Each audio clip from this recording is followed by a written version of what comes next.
Movie के first part में हमने देखा था कि वेंजी एक माफिया बॉय है और सुयांसी का भाई पिछले 1 महीने से लापता है और अपने भाई को ढूंढने के लिए वो वेंजी के साथ शामिल हो जाती है। मूवी पार्ट फर्स्ट का लिंक डिस्क्रिप्शन में दिया है, ना पार्ट 2। और अब सुयांसी वेंजी को रिंग वापस कर रही होती है और वेंजी से कहता है मैं दिया हुआ तोहफा वापस नहीं लेता। और सुयांसी कहती है हमारे बीच ऐसा कोई भी रिश्ता नहीं है कि मैं तुमसे अंगूठी लूँ। और वेंजी कहता है मैंने तुमसे पहले भी कहा था, तुम चाहो तो मेरी बीवी बन सकती हो। और गाड़ी में से निकलते हुए सुयांसी कहती है मुझे इंटरेस्ट नहीं है। और अब बहुत ही ज़्यादा गुस्से में लिंगजिंग ड्राइव करते हुए आती है और सुयांसी को ठोक देती है। और इसी के साथ इन लोगों का प्लान पूरा होता है और लिंगजिंग का फादर फिर से वेंजी के पास अपनी शर्त को मनवाने के लिए आता है। मगर वेंजी इसे इसकी बेटी का वीडियो दिखा देता है, मगर ये इस वीडियो को फेक बोल रहा होता है। तभी इसे इसकी बेटी का फ़ोन आ जाता है और वेंजी कहता है अंकल फ़ोन उठा लो, शायद अर्जेंट हो। और फिर खुद ही फ़ोन को चालू करके स्पीकर भी चालू कर देता है और इसकी बेटी रो रो कर चिल्ला चिल्ला कर कह रही होती है डैड मुझे बचा लो, मुझसे किसी का मर्डर हो गया। और अब ये अपनी बेटी की वजह से खुद ही बुरी तरीके से फंस गया था और गुस्से में तिलमिला रहा होता है। और अब इसे मजबूर होकर पेन ड्राइव वेंजी को देनी पड़ती है। और अब सामने से सुयांसी चल कर आती है और सुयांसी को देखकर ये कहने लगता है तुम्हारा तो मर्डर हो गया था तो फिर। और सुयांसी से कहती है ये वीडियो असली है लेकिन मर्डर फेक था। और लिंगजिंग के ड्राइवर ने आकर वेंजी को पहले ही बता दिया था कि लिंगजिंग आजकल ड्रग्स लेने लगी है और ड्रग्स लेने के बाद अपने दोस्तों के प्रवोक करने पर आपको परेशान करने के लिए आती है। और ड्राइवर की बातें सुनकर सुयांसी लिंगजिंग की कंडीशन समझ जाती है और फिर लिंगजिंग को अपने ही मर्डर के प्लान में फंसाने की सारी प्लानिंग यही करती है। और सच्चाई जानकर वेंजी का अंकल बुरी तरीके से खिंचा जाता है और फिर इन दोनों को धमकी देने लगता है इंतजार करो, मैं तुम दोनों को छोड़ूंगा नहीं। फिर इनके चले जाने के बाद सुयांसी वेंजी से कहती है मैंने तुम्हारा काम कर दिया, अब तुम्हारी बारी है, मेरे भाई को छोड़ दो। और वेंजी इससे कहता है चिंता मत करो, मैंने उसकी व्यवस्था पहले ही कर दी है और तुम चाहो तो मेरी सेक्रेटरी बनी रह सकती हो। और सुयांसी कहती है मैं इस बारे में सोचूंगी। और फिर वेंजी से कहता है पूरी हांगकांग सिटी में सू ग्रुप से बेहतर तुम्हारी सेफ्टी के लिए कोई जगह नहीं है। और अब मौके का फायदा उठाकर सुयांसी कहती है ठीक है तो फिर मेरी सैलरी बढ़ा दो। और ये इसकी सैलरी दोगुना कर देता है और फिर ये कहती है मुझे वीकेंड पे 2 दिन की छुट्टी चाहिए और मैं कोई भी ओवर टाइम नहीं करूँगी। और वेंजी इसकी हर बात मान लेता है और फिर ये कहती है जब मैं छुट्टी पर होंगी तो मेरा बॉस मुझे कॉल करके काम के लिए परेशान नहीं करेगा। और वेंजी कहता है ये पॉसिबल नहीं है, तुम मेरी सेक्रेटरी हो, इसीलिए मुझे तुम्हारी ज़रूरत कभी भी पड़ सकती है। और अब इसे अपने कज़न की बातें याद आती हैं क्योंकि इसका कज़न एक पुलिस वाला है। उनके अगेंस्ट पुलिस वाले इन्वेस्टिगेट कर रहे हैं और इसका कज़न इसे फो ग्रुप में रहकर पुलिस वालों का खबरी बनने के लिए कहता है। और अब ये वेंजी को यही काम करने के लिए हाँ कर देती है और फिर घर आकर अपने भाई को अपनी आंखों के सामने देखती है और इससे पूछती है तुम ठीक हो ना। और ये इसे कहता है मैं बिल्कुल ठीक हूँ, उसने मुझे एक होटल में अच्छे से रखा था और कल रात ही यहाँ पर भेज दिया। और ये अपने संग अपने पेरेंट्स का सामान भी लेके आया था। और फिर ये दोनों भाई बहन अपने पेरेंट्स की एल्बम देख रहे होते हैं और इसी एल्बम में एक आदमी का फोटो दिखाई देता है जिसकी शक्ल हूबहू वेंडी से मिल रही होती है। और ये देखकर ये दोनों चौंक जाते हैं। और फिर दूसरे दिन ऑफिस में वेंजी को घूरते हुए सुयांसी मन में कह रही होती है मिस्टर लिन की ड्यूटी करते हुए मौत हो गई, उसके बाद उनकी बीवी ने आत्महत्या कर ली और पीछे रह गया उनका छोटा बच्चा जो अगर आज होता तो बिल्कुल वेंजी की एज का होता। और वेंजी की शक्ल हूबहू मिस्टर लिन से मिलती है, तो क्या ये सब कुछ सिर्फ एक संयोग है या फिर वेंजी वही बच्चा है। और वेंजी से कहता है मैं कुछ ज़्यादा ही हैंडसम हूँ इसीलिए तुम मुझे घूरे जा रही हो। और फिर घुमा फिरा कर सुयांसी से कहती है क्या तुमने कभी अपने असली माता पिता के बारे में सोचा है कि वो कैसे होंगे, कैसे दिखते होंगे।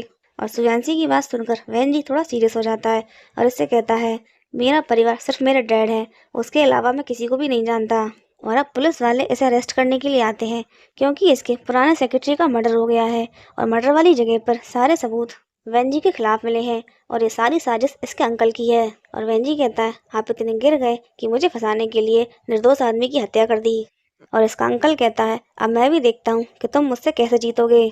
और वेंजी जेल चला गया है इसीलिए सुयांसी इसके कुत्ते का ख्याल रखने के लिए इसको अपने साथ ले आती है और इसके लिए एक लेटर आया है जिसे ही ओपन करती है और इसके अंदर एक लेटर, एक कार्ड और फ्लाइट की टिकट्स होती हैं। और इस लेटर को वेंजी ने भेजा है और इसमें लिखा होता है इस कार्ड में इतने पैसे हैं कि तुम विदेश जाकर पढ़ सकती हो और तुम्हारी बाकी की ज़िंदगी आराम से कट जाएगी। और लेटर पढ़कर सुयांसी कहती है आखिर इसको पता कैसे चला कि मैं विदेश जाकर पढ़ना चाहती हूँ। और इसका भाई कहता है एक दिन वो मुझसे बात कर रहा था और बातों ही बातों में मैंने उसको बता दिया। और वेंजी की कस्टमाइज घड़ी पुलिस वालों के हाथ में होती है और वेंजी इनसे टाइम पूछता है और पुलिस वाला से कहता है 2 बजे है। और वेंजी कहता है अब तक तुम एयरपोर्ट पहुंच गई होंगी। और पुलिस वाला आकर इससे कहता है तुमसे कोई मिलने आया है। और अब सुयांसी इसकी चोट पर दवा लगा रही होती है और ये कहता है तुम गई क्यों नहीं। और सुयांसी कहती है मैं डर कर भागने वालों में से नहीं हूँ और अभी तो मुझे तुम्हारे संग टूटते हुए तारे देखने हैं और विश मांगनी है। और वेंजी इससे कहता है क्या तुम्हें मुझ पर शक नहीं है कि मैंने सच में उसकी हत्या की हो। और सुयांसी इससे कहती है मुझे पता है तुमने बहुत सारे गलत काम किए हैं, लेकिन मुझे पूरा भरोसा है तुमने अपने पुराने सेक्रेटरी का मर्डर नहीं किया है। और ये पुराना सेक्रेटरी वही इंसान है जिसने वेंजी के अंकल के साथ मिलकर वेंजी के संग गद्दारी की थी। और वेंजी ये बात समझ चुका है कि सुयांसी इससे प्यार करने लगी है और इसे कहता है फ्यूचर में मुझे दोस्त मत देना कि मैंने तुम्हें जाने का मौका नहीं दिया। और अब सुयांसी अपने कजन को वेंजी के अंकल के क्राइम के सारे सबूत और साथ में मर्डर की टाइमिंग के सीसीटीवी फुटेज भी दे देती है। और इसका कजन इससे कहता है वेंजी के अंकल के क्राइम के सारे सबूत हमें मिल गए हैं, इसीलिए अब वो बच नहीं पाएगा और अब तुम्हें पुलिस का खबरी बनकर यहाँ रहने की कोई ज़रूरत नहीं है। ओवरऑल इसे वेंजी के साथ रहने के लिए मना कर रहा होता है। और सुयांसी कहती है वो औरों से अलग है। और इसका भाई कहता है वो औरों से अलग है क्योंकि तुम उससे प्यार करती हो। और सुयांसी कहती है हाँ, और मैंने हमेशा अपने दिल की मानी है। और फिर इसका भाई इससे ज़्यादा बहस नहीं करता और कहता है ठीक है, तुमने बचपन से ही अपने सारे डिसीजन खुद लिए हैं, लेकिन मैं तुम्हें एक बात बता दूं कि फू वेंजी बहुत ही ज़्यादा डेंजरस इंसान है। और इसके भाई की जाने के बाद सुयांसी कह रही होती है डेंजरस है मतलब। और अब वेंजी जेल से छूटकर आ गया था और इसे देखकर सुयांसी बहुत ही ज़्यादा खुश होकर इसे गले लगा लेती है और फिर इसे लगता है कि जैसे वेंजी जेल से भागकर आया है और पुलिस वालों से बचाने के लिए इसे यहाँ से भगाकर दूसरी जगह लेके जा रही होती है।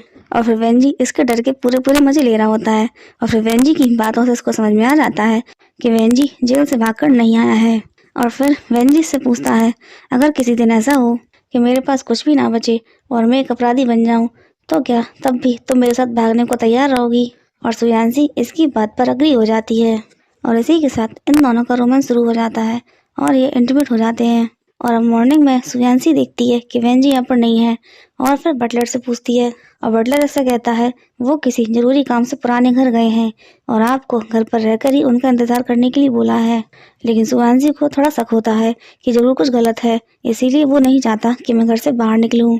और यहाँ पर वेंजी के अंकल ने वेंजी की फादर की गर्दन पर चाकू रखा होता है क्योंकि ये फू फैमिली का अगला लीडर बनना चाहता है, लेकिन इसका भाई किसी भी तरीके से इसका संग नहीं दे रहा था। और अब ये गुस्से में आकर वेंजी के ऊपर चाकू से हमला कर देता है, लेकिन इसे बचाने के लिए फादर बीच में आ जाते हैं और चाकू उन्हें लग जाता है। और फिर वेंजी अपने अंकल को शूट करने वाला था, लेकिन तभी सुयांसी इसको रोक देती है और अब ये फिर से गन लेकर जा रहा होता है और सुयांसी इसे रोक रही होती है। और वेंजी इससे कहता है वो आज रात नाव के थ्रू यहाँ से भागने वाला है, मुझे इस समस्या को जड़ से ही खत्म करना होगा। और सुयांसी इससे कहती है तुम्हें क्या लगता है जब उन्होंने तुम्हारे फादर की गर्दन पर चाकू रखा था तो क्या वो सच में डर गए थे। और वेंजी कहता है मैं सब कुछ जानता हूँ और जब अंकल ने मेरे ऊपर चाकू से हमला किया उसके पीछे भी उन्हीं का दिमाग था। उन्हें मेरी कमजोरियों और दयालु नेचर से हमेशा से नफरत थी और इसीलिए मुझे फू फैमिली का लीडर बनाने के लिए धीरे धीरे अंकल का इस्तेमाल किया। और सुयांसी अब भी इसे जाने के लिए मना कर रही होती है और इससे कहता है सॉरी, लेकिन आज रात मुझे जाना होगा। और अब सुयांसी बहुत ज़्यादा निराश होकर बैठी होती है, कुछ भी खा पी नहीं रही थी। और वेंजी से आकर कहता है मैंने अंकल को जान से नहीं मारा, उन्होंने डैड का कंधा घायल किया था और मैंने भी सिर्फ उनका कंधा घायल किया है। और सुयांसी कहती है तो क्या इस चीज़ के लिए मैं तुम्हारी तारीफ करूं। और फिर इसे बता देती है कि इसके असली फादर कौन थे, लेकिन ये बात जानकर भी वेंजी के चेहरे पर जरा सी भी सिकन नहीं थी और कहता है पुलिस वाले थे तो क्या, इन्होंने मुझे स्कूल भेजा, मुझे घर दिया, सब कुछ दिया और मेरा सिर्फ एक ही बाप है फू जेंग, और उनके अलावा मैं किसी को भी नहीं जानता। और वेंजी की बातें सुनकर सुयांसी इसको छोड़ने का डिसाइड कर लेती है, मगर वेंजी भागकर इसको गले लगा लेता है और इससे कहता है मैं तुम्हें कहीं नहीं जाने दूंगा। जब डैड ने मुझे गोद लिया था तब से ही मैं जानता हूँ कि मेरी ज़िंदगी उनके संग जुड़ी रहेगी। और जब मैं 14 साल का था और उन्हें बचाने के लिए पहली बार चाकू उठाया था तो मैं बुरी तरह से कांप रहा था और इसके डैड ने बोला शाबाश तुम मेरे बेटे हो, मैं अपने फादर को नहीं छोड़ सकता। और सुयांसी इससे कहती है जब हमारे बच्चे होंगे तो मैं नहीं चाहती कि उनका फादर जेल में हो। और वेंजी के पास सुयांसी के सवालों का कोई भी जवाब नहीं था और अब सुयांसी इससे कहती है अब हम दोबारा कभी नहीं मिलेंगे और इतना भूलकर चली जाती है। और अब इसका फादर इसको बुलाकर इससे कह रहा होता है कि मैं बहुत जल्द घोषित करने वाला हूँ कि तुम ही फू फैमिली के अगले लीडर होगे। और फिर वेंजी इन्हें पेन ड्राइव देता है जिसका यूज़ करके अंकल उन्हें जेल भेजने वाला था। और ये कहते हैं पहले का हांगकांग आज जैसा नहीं था। इस सिटी में एक भी रईस ऐसा नहीं है जिसके हाथ खून से ना सने हों। और जैसे ही पेन ड्राइव को उठाने वाले थे, बेंजी पेन ड्राइव वापस ले लेता है। और ये देखकर ये थोड़ा शॉक हो जाते हैं। और बेंजी कहता है मैं इस फ्रूट को ख़त्म कर दूंगा, लेकिन फू फैमिली का बिजनेस संभालने से पहले मेरी एक शर्त है। और डैड पूछते हैं क्या, और फिर ये कहता है मैं फू ग्रुप में होने वाले सारे गलत कामों को ख़त्म कर दूंगा और कंपनी को बदल दूंगा। और वेंजी की इस बात पर डैड इसके गाल में जोरदार थप्पड़ लगाते हैं और उसे कहते हैं ये सब कुछ तुम उस औरत की वजह से कर रहे हो ना। मैंने तुम्हें पाला है, सब कुछ दिया है, इसीलिए तुम्हें मेरी बात माननी होगी। और वेंजी कहता है इस सब का उससे कुछ भी लेना देना नहीं है। अब समय बदल चुका है और मैं जो कुछ भी करूँगा कंपनी की भलाई के लिए करूँगा। लेकिन अब सु यान्सी डैड की आंखों में चढ़ गई थी और उसे ख़त्म करने की प्लान करने लगते हैं। और अब सु यान्सी ने गेट लॉस्ट को भी वेंजी को वापस कर दिया होता है और वेंजी से कह रहा होता है अब वो तुमसे ही प्यार नहीं करती। और अब वेंजी को पता चलता है कि सु यान्सी लंदन जा रही है और फिर जाकर इसका रास्ता रोक लेता है और खींचकर घर वापस ले आता है और इसे लंदन जाने के लिए मना कर रहा होता है। और सु यान्सी कहती है ड्यूटी करते हुए मेरे पेरेंट्स की डेथ हो गई और मैं अपनी सारी ज़िंदगी दुखी और निराश होकर नहीं रहना चाहती। और ये कहता है मुझ पर विश्वास करो, मैं सब कुछ ठीक कर दूंगा, बस एक बार मुझ पर विश्वास करो और मुझे एक मौका दे दो, मैं तुमसे बहुत ज़्यादा प्यार करता हूँ। और अब इसे मनाने के लिए ढेर सारे लबूबू लेकर आता है और इससे कहता है चलकर कार में बैठो और ये सब तुम्हारे। और फिर इसे एक ब्रांड न्यू बैग भी गिफ्ट करता है और इससे कहता है इनको इस पर लटका दो। और अब तो सु यान्सी का सारा गुस्सा छूमंतर हो जाता है।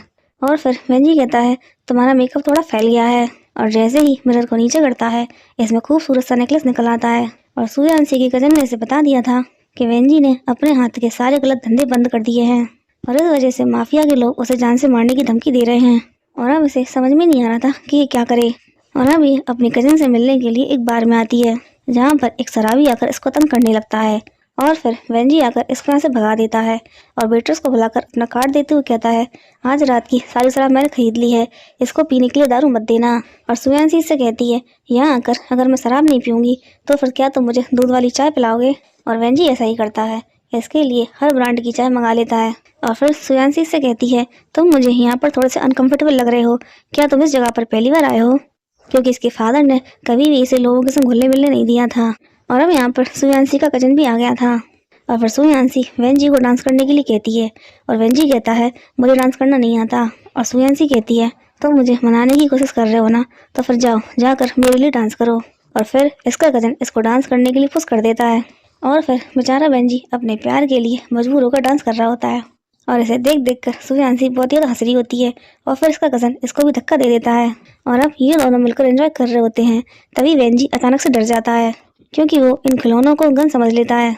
और आज यहाँ पर किसी की बर्थडे पार्टी होती है और फिर सु यान्सी इसको समझाती है आम लोगों की ज़िंदगी ऐसी ही होती है, सिंपल और खुशियों से भरी।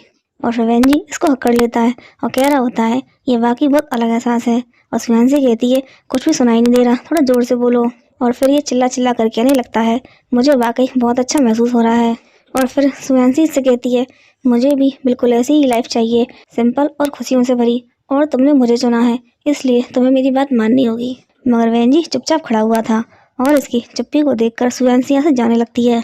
मगर वेंजी इसको रोक लेता है और इससे कहता है मैं करूँगा, बस मुझे थोड़ा सा टाइम दे दो, मैं फू परिवार से अपने सारे रिश्ते ख़त्म कर दूंगा।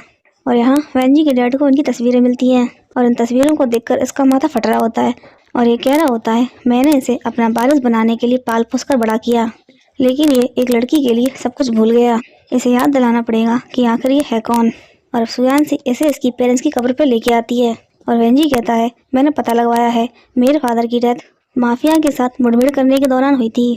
और सु यान्सी इससे कहती है भले ही तुम्हारी परवरिश फू परिवार में हुई है, लेकिन तुम उन लोगों से बिल्कुल अलग हो। और अब डैड इसे बुलाकर इससे पूछ रहे होते हैं तुम अभी तक कहाँ थे, और ये इनसे झूठ बोल देता है कि मैं किसी ज़रूरी काम से कंपनी वापस गया था। और अब डैड बहुत ही ज़्यादा गुस्से में इसके ऊपर चिल्लाने लगते हैं और कहते हैं झूठ, मैंने तुझे पाला पोसा सब कुछ दिया और तू एक लड़की के लिए मुझसे झूठ बोल रहा है, और जब तू उस पुलिस वाले को श्रद्धांजलि दे रहा था तब तू मुझे भूल गया। और इनकी बात सुनकर वेंजी कहता है इसका मतलब आप जानते थे कि मेरे फादर एक पुलिस वाले थे। और डैड कहते हैं हाँ मैं जानता था, लेकिन मैंने तुम्हें सच इसलिए नहीं बताया क्योंकि मैं तुम्हारी परवरिश एक शेर की तरह करना चाहता था, और अगर तुम्हें सच्चाई का पता होता तो आज तुम जो कुछ भी हो वो नहीं होते। तुम्हारा मेरा कोई भी खून का संबंध नहीं है। उसके बाद भी मैंने तुम्हें पाला, अपना सब कुछ दिया, अपनी जिंदगी, अपना सारा प्यार तुम पर उड़ेल दिया, लेकिन तुम सब कुछ भूल गए और इस तरह से उसका रीपे किया। और इनकी बातें सुनकर वेंजी कहता है, डैड मुझे माफ कर दें, लेकिन मैं आपकी दया को नहीं भूला हूँ। और फिर डैड कहते हैं, अगर ऐसा है तो फिर अपने डैड के लिए कुछ करके दिखाओ। और अब ना चाहते हुए भी वेंजी को इनकी बात माननी पड़ती है। और सुएंसी के भाई ने इन लोगों के संग रहकर कुछ दिन काम किया था, इसीलिए उसे इनके बारे में कुछ पता चल गया था। और अपने फादर की वजह से मजबूरी में वेंजी को इसकी उंगली काटनी पड़ती है। और यहाँ वेंजी का फादर वेंजी का नाम यूज करके सुएंसी को यहाँ पर बुला लेता है और इस सब का वीडियो सुएंसी को दिखा देता है। और फिर इससे कहता है, मैंने कुछ भी नहीं किया है, वेंजी जो करना चाहता है वही करता है। और फू परिवार का कारोबार बहुत ही ज़्यादा बड़ा है, तुम्हें सच में लगता है कि वो इसे छोड़ देगा? और सुएंसी से कहती है, आखिर आप मुझसे क्या चाहते हैं? और ये कहते हैं, तुम बहुत समझदार हो और अब तुम्हारे भाई की ज़िंदगी तुम्हारे ऊपर निर्भर है। और अब वेंजी इसके पास आता है और ये इससे अपने भाई के बारे में पूछती है। और वेंजी इसे झूठ बोल देता है कि उसने कहा था कि उसे जहाज़ों पर काम करना पसंद है, इसीलिए मैंने उसे अपने एक पानी के जहाज़ पर काम दे दिया है और वहाँ पर सिग्नल वीक है, इसीलिए तुम्हारी बात नहीं हो पाएगी। और इसकी ऐसी बातें सुनकर सुयांसी मन में कह रही होती है, सच में तुम बहुत ज़्यादा क्रूर हो, वो फैमिली के बारिश कभी भी नहीं बदलोगे। और वेंजी इसे उसी जगह पर लेके आया था जहाँ इन दोनों ने पहली बार एक साथ टूटते हुए तारे देखे थे। और वेंजी से कहता है, जब मैंने तुम्हारे साथ पहली बार टूटते हुए तारे देखे थे, वो मेरी ज़िंदगी का सबसे अच्छा और सच्चा पल था। और इसे किस करने के लिए आगे बढ़ता है, लेकिन सुयांसी इसे इग्नोर करते हुए बात को बदल देती है। और इसे बहुत ही ज़्यादा अपसेट देखकर वेंजी कहता है, क्या बात है? लेकिन ये कुछ भी नहीं बोल रही थी। और अब वेंजी इसे रिंग पहनाते हुए कहता है, अब मुझे कोई ऐसा मिल गया है जिसके साथ मैं जीवन भर टूटते हुए तारे देख सकता हूँ। और इसे शादी के लिए प्रपोज करता है। और सुयांसी इससे कहती है, तुम मुझसे सच में प्यार करते हो? और वेंजी कहता है, हाँ। और सब कुछ अपनी आंखों से देखने के बाद भी सुयांसी का मन इसको गलत मानने के लिए तैयार नहीं था। और फिर सुयांसी इसको शादी के लिए हाँ कर देती है। और अब ये अपने डैड के पास आता है और इनसे कहता है, डैड क्या आपको सच में व्हीलचेयर की ज़रूरत है? डैड, अतीत में अपने वजूद को बना रखने के लिए हमने जो कुछ भी किया हो, अब वो सब करने की ज़रूरत नहीं है। मैं चाहता हूँ कि हमारा रिश्ता एक नॉर्मल बाप बेटे जैसा हो। और अब ये व्हील चेयर से उठकर खड़ा हो जाता है और फिर वेंजी से कहता है, नॉर्मल बाप बेटे वाला रिश्ता?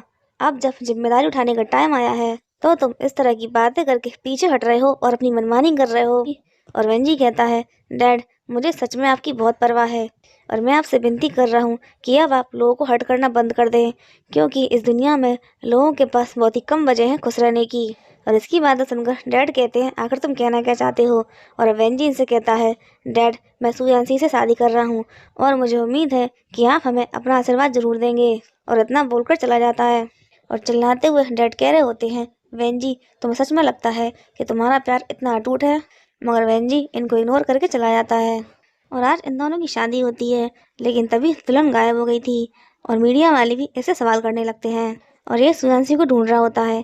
तभी सुयांसी अचानक से इसके सामने आ जाती है और इसको इग्नोर करके जाने लगती है, मगर ये इससे पकड़ के पूछने लगता है, आखिर कारण क्या है? और ये कहती है, कारण यही है क्योंकि तुम गंदी फू फैमिली के वारिस हो और लोगों की ज़िंदगी के साथ खेलना तुम्हारे लिए खिलौनों के संग खेलने जैसा है। और फिर इसका दिल तोड़ के और इसकी दी हुई रिंग वापस करके चली जाती है। और अब ये अपने फादर से कह रहा होता है, ये सब कुछ आपने किया। और इसका फादर कहता है, पुलिस वाले हमारे खिलाफ इन्वेस्टिगेट कर रहे हैं, इसीलिए मैं तुम्हें यहाँ से अपने कुछ कारोबार के साथ दूर भेजना चाहता हूँ जिससे कि वो बचा रहे। और ये कहता है, डैड मैंने आपसे ये सब कुछ करने के लिए पहले ही मना कर दिया है। और फिर इसका फादर कहता है, अब तुम्हें ये सब कुछ गलत लग रहा है? कभी सोचा है कि तुम्हारी इतनी महंगी घड़ी और तुम्हारी कार और ज़िंदगी का सारा ऐशो आराम तुम्हारे पास कहाँ से आया? क्या तुम इसके बिना रह सकते हो? चुपचाप से मेरी बात मान लो, इसी में तुम्हारी भलाई है। और अब रात में सुयांसी इसको मैसेज करती है और लिखती है, बधाई हो, अब तुम आसानी से फू फैमिली के वारिस बन जाओगे। और वेंजी लिखता है, मैंने हमेशा से सिर्फ तुम्हें चुना है। और फिर सुयांसी लिखती है, जल्दी से नीचे आ जाओ वरना मैं पकड़ी जाऊंगी। क्योंकि सुयांसी और वेंजी भी वेंजी के फादर की वजह से ये सारा ड्रामा कर रहे होते हैं और यहाँ से भागने की फिराक में थे, लेकिन फादर तो फादर है और इनका रास्ता रोककर सामने से आकर खड़ा हो जाता है और इससे कहता है, आखिर सब कुछ चल क्या रहा है? तुम इस औरत के संग भागने की फिराक में थे। और सुयांसी कहती है, मैंने कभी भी वेंजी पर शक नहीं किया, मुझे हमेशा से इसकी पर पूरा विश्वास था कि ये कुछ भी गलत नहीं करेगा। और आपके खिलाफ वो सबूत पेन ड्राइव वो पुलिस के हाथ लग गई है। और फिर खिसियाते हुए फादर कहते हैं, तू एक औरत के लिए सब कुछ भूल गया। मैंने तुझे सब कुछ दिया और तू मुझसे इतनी ज़्यादा नफरत करता है। और वेंजी कहता है, डैड नहीं, मैं तो सिर्फ आपको बचा रहा हूँ। लेकिन ये किसी भी तरीके से वेंजी की बात को समझने के लिए तैयार नहीं थे। और अब वेंजी इनसे कहता है, मुझे मेरे सिर्फ एक सवाल का जवाब दीजिए, आखिर मेरे फादर की डेथ कैसे हुई? और डैड कहते हैं, तुमने पता लगवाया था ना कि उनकी मौत कैसे हुई? जब उनकी मौत हुई उस वक्त मैं भी वहीं पर था और उनके हाथ में वो खिलौना था जो वो तुम्हारे लिए लेके आए थे। और अब बेंजी समझ जाता है कि इसके फादर को असल में किसने गोली मारी थी और इनसे पूछता है, आखिर आपने मुझे क्यों पाला? और अब ये कह देते हैं, क्योंकि तुम उस औरत के बेटे हो जिससे मैं दुनिया में सबसे ज़्यादा प्यार करता था और उस आदमी ने उसे मुझसे छीन लिया। और जब उसे मैं अपने साथ में ले भी आया तो उसने अपने पति के लिए सुसाइड कर लिया। लेकिन फिर मैंने तुम्हें अपने सगे बच्चे की तरह पाला, तुम्हें अपना सब कुछ दिया, तुम बिल्कुल बिल्कुल तुम्हारी माँ जैसे हो। बेटा घर वापस आ जाओ, सब कुछ तुम्हारा है। और अब वेंजी कहता है, तो इसलिए मैं अपने दुश्मन का बेटा बन गया और अपनी ज़िंदगी के ना जाने कितने सालों तक अपने दुश्मन को अपना फादर कहता रहा। तुम्हारा सारा प्यार, सब कुछ, हर चीज़ झूठ। और ये अपनी सफाई देते हुए कह रहे होते हैं, नहीं ऐसा नहीं है। और अब वेंजी इनके ऊपर जो चिल्ला पड़ता है और मुझे हाथ मत लगाना। और तभी यहाँ पर पुलिस का हॉर्न सुनाई देता है और फिर इनके आदमी जल्दी से इनको यहाँ से ले जाते हैं। और अपने पेरेंट्स की सच्चाई जानने के बाद वेंजी एकदम टूट जाता है। और अब सुयांसी अपने भाई को अच्छे से चेक कर रही होती है और ये इससे कहता है, चिंता मत करो, मैं बिल्कुल ठीक हूँ। ब्रदर वेंजी ने पहले से ही हर चीज़ की प्लानिंग कर ली थी और न्यूज़ में खबर आ रही होती है कि फू जैंग की सेक्रेटरी ने सुसाइड कर लिया है। आज तक फू ग्रुप में जितनी भी इलीगल एक्टिविटीज़ हुई हैं वो सब उनके सेक्रेटरी ने की थी। इसमें फू फैमिली का कोई भी हाथ नहीं था। और वेंजी का फादर वेंजी से अपनी बात मनवाने के लिए सुयांसी को ही किडनैप कर लेता है। और वेंजी इनसे कहता है, सच में आप कितने ज़्यादा निर्दयी हैं। जो इंसान आपके साथ 30 साल तक रहा, आपने सारे ब्लेम उसी के ऊपर लगा दिए। और फादर कहते हैं, पिछले 30 सालों से उसकी हर ज़रूरत मैंने पूरी की है, उसे रोटी मैंने खिलाई है, वो मेरा ऋणी था और उसकी ज़िंदगी के बदले मैंने उसके परिवार को ढेर सारा पैसा दिया है। और इनकी इस तरह की बातें सुनकर वेंजी कहता है, तो इस हिसाब से आज तक आपने मुझे भी सब कुछ दिया है, मुझे खाना खिलाया है, तो फिर मैं भी आपका ऋणी हूँ। और फादर कहते हैं, बकवास मत करो, तुम मेरे बेटे हो। और चिल्लाकर वेंजी कहता है, मैं आपका बेटा नहीं हूँ। और ये कहते हैं, नहीं, इस सच्चाई को कोई भी नहीं बदल सकता, तुम मेरे बेटे हो और मेरे ही रहोगे। और तुम ये सब कुछ इस औरत की वजह से कर रहे हो ना, तो मैं इसे ही ख़त्म कर दूंगा। और सुयांसी के ऊपर गोली चलाने वाले थे, लेकिन तभी जल्दी से वेंजी दौड़कर सुयांसी के सामने आ जाता है। और फादर इससे कहते हैं, तुम सचमुच इससे इतना ज़्यादा प्यार करते हो? और सुयांसी वेंजी से कहती है, याद रखना तुम बहुत दयालु हो, इनकी तरह नहीं हो। और वेंजी से कहता है, आई लव यू। और इसके फादर से ये सब कुछ बर्दाश्त नहीं हो रहा था। और अब वेंजी इनके पास आता है और इनसे कहता है, मैं आपका रीडी हूँ, तो आप मुझे ही जान से मार दें। और ये कहते हैं, नहीं, तुम मेरे बेटे हो और मेरे ही बेटे रहोगे। और इस सब जीना झपटी में गोली फादर को लग जाती है और गोली लगने के बाद ही फादर वेंजी से ही कह रहे होते हैं, तुम मेरा ऋण कभी भी नहीं चुका पाओगे, याद रखना, तुम मेरे बेटे हो और हमेशा मेरे ही बेटे रहोगे। और फादर ने मरने से पहले ही सारी प्रॉपर्टी वेंजी के नाम कर दी थी और वेंजी भी अपने फादर से बहुत ही ज़्यादा प्यार करता था, उनकी बहुत इज्जत करता था। और अब ये अपने अंकल से मिलने के लिए जेल में आता है और अंकल इससे कह रहा होता है, तुम जीत गए क्योंकि तुम्हारे पास एक अच्छा फादर था। और वेंजी इनसे कहता है, मैं सारी प्रॉपर्टी लिंगजिंग के नाम कर दूंगा क्योंकि केवल आप और वो ही फू फैमिली की वारिसों में से बचे हैं। और अब अंकल अपना मुंह खोलने वाला था जिसकी वजह से सब कुछ गड़बड़ हो जाता है। और अब अंकल कहता है, अगर मुझे पता होता कि उसे कैंसर है और उसके पास ज़्यादा समय नहीं बचा है तो मैं उसके मरने का इंतज़ार करता और उसके बाद तुम मुझे कभी भी नहीं हरा पाते। और अब इनकी बातें सुनकर वेंजी को पता चलता है कि इसके फादर को फेफड़ों का कैंसर था और इसके बारे में उन्होंने किसी को भी नहीं बताया था क्योंकि वो किसी भी कीमत पर वेंजी को लीडर बनाना चाहते थे और उन्हें इस बात का डर था कि कहीं उनकी बीमारी इस सब के बीच में ना आ जाए। और इनकी ये सारी बातें सुनकर वेंजी का माथा घूम जाता है और अंकल से कहता है, मैं सारी प्रॉपर्टी डोनेट कर दूंगा। और इसी के साथ अंकल के हाथ आई प्रॉपर्टी हाथ से निकल जाती है।